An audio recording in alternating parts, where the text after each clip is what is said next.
یا کوئی چیز بھی گاڑی ہے، کوئی پراپرٹی ہے اور کوئی چیز سیل کرنا چاہ رہے ہیں اور اس میں کوئی گڑبڑ نہیں ہے، کوئی جھگڑا نہیں ہے، اس کے لیے صورت ایک یاد رکھیں کہ صورت اذا جاء نصر اللہ والفتح 41 دفعہ نماز فجر کے بعد، 41 دفعہ عشاء کے بعد۔ میں ملتان سے بات کر رہی ہوں۔ جی میرا سوال یہ ہے کہ ہم اپنا گھر سیل کرنا چاہ رہے ہیں، ٹھیک میرے ہے والدین اس وجہ سے پریشان بھی بہت ہیں، بڑے بہن بھائی حصہ مانگ رہے ہیں اس میں سے، ٹھیک ہے۔ تو وہ گھر سیل ہو نہیں رہا، تو اس میں تھوڑی رہنمائی چاہیے تھی۔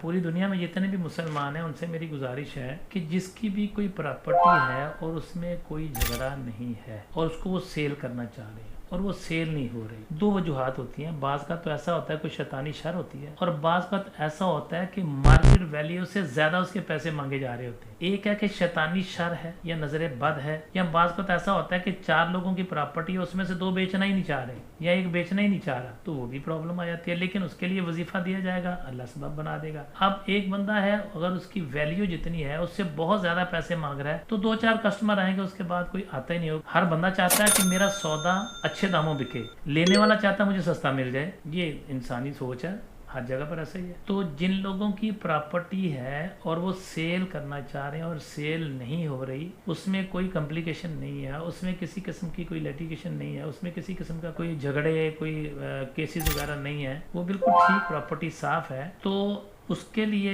یا کوئی چیز بھی گاڑی ہے، کوئی پراپرٹی ہے، کوئی اور کوئی چیز سیل کرنا چاہ رہے ہیں اور اس میں کوئی گڑبڑ نہیں ہے، کوئی جھگڑا نہیں ہے، اس کے لیے صورت ایک یاد رکھیں کہ صورت اذا جاء نصر اللہ والفتح 41 دفعہ نماز فجر کے بعد، 41 دفعہ عشاء کے بعد درود پاک پہلے اور بعد میں کریم آقا لجپال علیہ السلام پر لازمی پڑھیں۔ اللہ تعالیٰ کے کرم سے، نبی پاک صلی اللہ علیہ وسلم کے صدقے سے، قرآن پاک کی آیت مبارکہ کی برکت سے